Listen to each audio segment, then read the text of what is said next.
Gaza city দখলে নিতে 60,000 সেনা তলব ইসরায়েলের। বিশ্ব সম্প্রদায়ের তীব্র নিন্দা।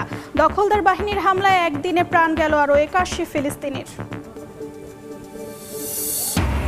রাশিয়াকে ছাড়া ইউক্রেনের নিরাপত্তা সম্ভব নয়, স্পষ্ট বার্তা ল্যাভরভের। সব প্রস্তুতি শেষ হলে শীর্ষ পর্যায়ের বৈঠক জানালো মস্কো। 30 দিন জেলে থাকতেই ভারতে খোয়াতে হবে মন্ত্রিত্ব। পার্লামেন্টে সংবিধান সংশোধনী বিল উত্থাপন অমিত শাহর। গণতন্ত্রের ওপর আঘাত বলছেন মমতা রাহুল। এবং পবিত্র কাবা ঘরের তাওয়াফ চত্বরে বিশৃঙ্খলা এড়াতে নতুন নির্দেশনা সৌদির। কালো পাথরের পাশে দীর্ঘক্ষণ না দাঁড়াতে মুসল্লিদের আহ্বান। গাজা সিটি দখলে নিতে 60,000 রিজার্ভ সেনা তলব করেছে ইসরায়েল। 5টি ডিভিশন এই অভিযানে অংশ নেবে। প্রথম ধাপের অংশ হিসেবে এরই মধ্যে গাজার জেতুন ও জাবালিয়ায় অভিযান চালিয়ে যাচ্ছে দখলদার বাহিনী। তাদের হামলায় একদিনে 81 ফিলিস্তিনি নিহত হয়েছেন, যাদের মধ্যে অন্তত 15 জন ত্রাণের জন্য অপেক্ষায় ছিলেন। সেনা তলবের ইসরায়েলি সিদ্ধান্তের তীব্র নিন্দা জানিয়েছে বিশ্ব সম্প্রদায়। নতুন এই অভিযান দুই জাতিকে স্থায়ী যুদ্ধের দিকে ঠেলে দেবে বলে সতর্ক করেছে ফ্রান্স ও জাতিসংঘ। অবরুদ্ধ গাজায় ব্যাপক হামলা চালিয়েছে দখলদার বাহিনী। আল জাজিরা জানিয়েছে, জেইতুন ও সাবরায় বিরামহীন গোলাবর্ষণে বহু ফিলিস্তিনি হতাহত হয়েছেন, যাদের মধ্যে 7টি শরণার্থী শিবিরে ত্রাণ নিতে যাওয়া বেশ কয়েকজন ছিলেন। এদিন ইসরায়েলি বোমা হামলায় একই পরিবারের 5 সদস্য নিহত হওয়ার খবর পাওয়া গেছে।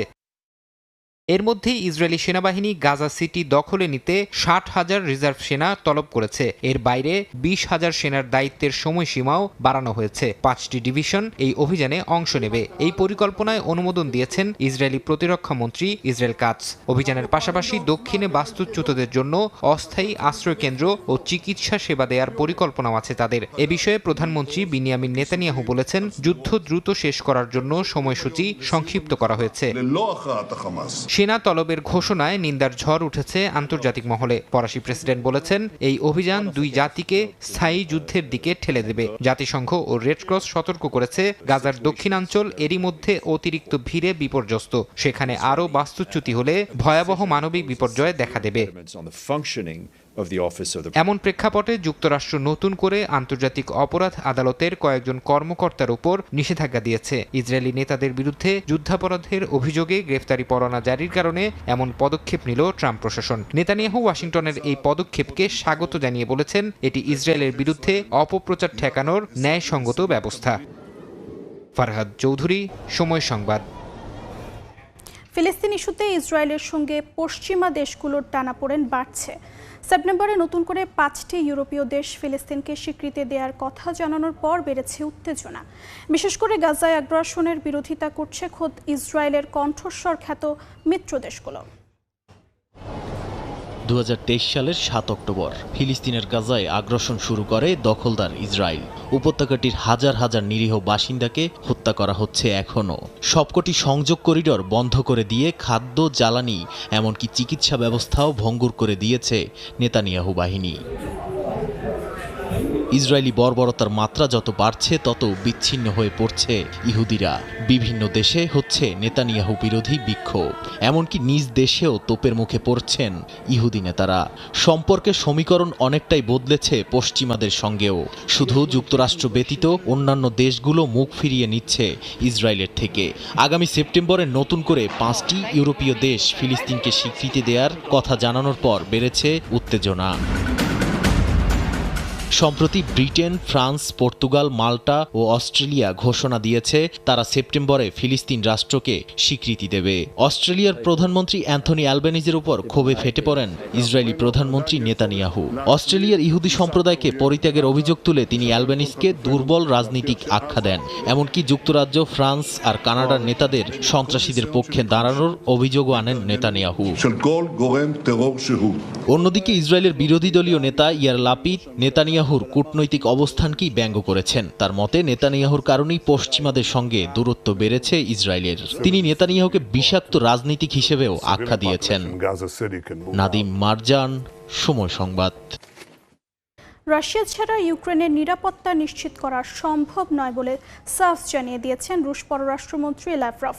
তিনি বলেন, সমষ্টিগত নিরাপত্তা আলোচনা করতে হলে রাশিয়া, যুক্তরাষ্ট্র, ইউরোপ ও চীন সব পক্ষকেই যুক্ত থাকতে হবে।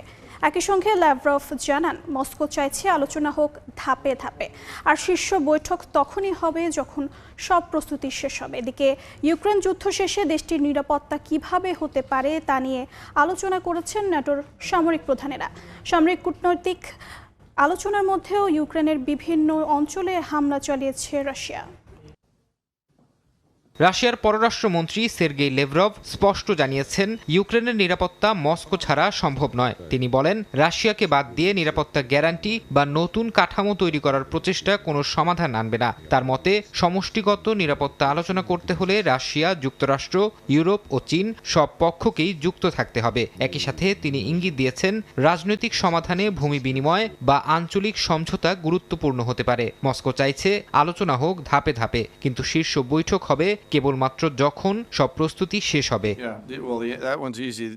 এদিকে ইউক্রেনের নিরাপত্তা নিশ্চয়তার বিষয়ে বুধবার ভিডিও কনফারেন্সে আলোচনা করেছেন ন্যাটো সামরিক প্রধানরা। এতে যুক্ত ছিলেন মার্কিন জেনারেল অ্যালেক্সাস গ্রিনকেভিচ ও জয়েন্ট চিফ অব স্টাফের চেয়ারম্যান জেনারেল ড্যান কেইন। তারা আলাস্কায় ট্রাম্প পুতিন বৈঠক এবং হোয়াইট হাউসে ট্রাম্প জেলেনস্কি ও ইউরোপীয় নেতাদের বৈঠকের অগ্রগতি নিয়ে কথা বলেন। ইউরোপীয় দেশগুলো চাইছে যুদ্ধ শেষে ইউক্রেনের জন্য একটি বিশেষ ফোর্স গঠন করা হোক, যেখানে ন্যাটোর সেনারা প্রতিরক্ষার নিশ্চয়তা দেবে। ফ্রান্স ও যুক্তরাজ্যের নেতৃত্বে এ নিয়ে সক্রিয় প্রস্তুতি চলছে বলেও গুঞ্জন উঠেছে। তবে রাশিয়া এরই মধ্যে স্পষ্ট জানিয়ে দিয়েছে, কোনো পশ্চিমা সেনা ইউক্রেনে প্রবেশ করলে তা মস্কো মেনে নেবে না। ফারহাদ চৌধুরী, সময় সংবাদ। টানা ৩০ দিন জেলে থাকলেই মন্ত্রিত্ব শেষ। লোকসভায় নতুন বিল উত্থাপন নিয়ে চরম বিতর্ক দেখা দিয়েছে ভারতের রাজনীতিতে। সরকারের দাবি, প্রশাসনকে দুর্নীতিমুক্ত করা এবং জনগণের আস্থা বজায় রাখাই এর মূল লক্ষ্য। তবে কংগ্রেস নেতা রাহুল গান্ধী ও পশ্চিমবঙ্গের মুখ্যমন্ত্রী মমতা বন্দ্যোপাধ্যায় এই বিলের কড়া সমালোচনা করেছেন। তারা বলছেন, নতুন এই বিলের মাধ্যমে হিটলারি কায়দায় গণতন্ত্রের ওপর আঘাত হানা হচ্ছে। সংবিধান সংশোধনী বিল উত্থাপনকে কেন্দ্র করে উত্তপ্ত ভারতের রাজনীতি। বুধবার লোকসভায় কেন্দ্রীয় স্বরাষ্ট্রমন্ত্রী অমিত শাহ একটি বিল উপস্থাপন করেন। এতে বলা হয়, গুরুতর অপরাধে অভিযুক্ত হয়ে অন্তত ৩০ দিনের জন্য জেলে থাকলে প্রধানমন্ত্রী, মুখ্যমন্ত্রী বা অন্য কোনো মন্ত্রীকে পদ হারাতে হবে। সরকারের দাবি, প্রশাসনকে দুর্নীতিমুক্ত করা এবং জনগণের আস্থা বজায় রাখাই এর মূল লক্ষ্য। তবে সরকারি এমন পদক্ষেপের কড়া সমালোচনা করছে বিরোধী দলগুলো। কংগ্রেস নেতা রাহুল গান্ধী বিলটির বিরোধিতা করেছেন। তিনি বলেন, দেশ মধ্যযুগে ফিরে যাচ্ছে, তখন রাজা যাকে খুশি সরিয়ে দিতেন। আজও একই অবস্থা তৈরি করা হচ্ছে। এনফোর্সমেন্ট ডিরেক্টরেটকে হাতিয়ার করে বিরোধী রাজনীতিবিদদের ১ মাস আটকে রেখে অপসারণের আশঙ্কার কথাও বলেন তিনি। রাহুল দাবি করেন, নির্বাচিত প্রতিনিধিদের মর্যাদা ধ্বংস করে বিজেপি ক্ষমতাকে সর্বগ্রাসী করতে চাইছে। সংবিধান বিক্রি করে দিয়েছে। পশ্চিমবঙ্গের মুখ্যমন্ত্রী মমতা বন্দ্যোপাধ্যায় বিলটিকে হিটলারি কায়দায় গণতন্ত্রের উপর আঘাত আখ্যা দিয়েছেন। তিনি বলেন, সিবিআই ও ইডির হাতে সীমাহীন ক্ষমতা তুলে দেয়া হচ্ছে। এর ফলে বিচার ব্যবস্থার অধিকার খর্ব হবে এবং সংবিধানের মৌলিক কাঠামো ধসে পড়বে। তার মতে, এই বিল জরুরি অবস্থার চেয়েও ভয়ঙ্কর। এই বিল দুর্নীতির বিরুদ্ধে শক্ত বার্তা নাকি বিরোধী দমন অভিযানের নতুন অস্ত্র, তা নিয়ে সরগরম ভারতের রাজনৈতিক মহল। বিশ্লেষকরা বলছেন, এটি একদিকে শাসকের ভাবমূর্তি সাদা রাখার প্রচেষ্টা, অন্যদিকে বিরোধীদের ভীত করার ক্ষেত্র তৈরি করা হচ্ছে। ফারহাদ চৌধুরী, সময় সংবাদ। আন্তর্জাতিক সময়ে আরও থাকছে, আকস্মিক বন্যায় দিশেহারা পাকিস্তান। করাচিতে মৃত্যু বেড়ে ১৭, বিদ্যুৎ বিচ্ছিন্ন বহু এলাকা। ভারতের মুম্বাইয়ে বৃষ্টিতে ২১ জনের মৃত্যু। জাপান, ইয়েমেনেও বন্যা।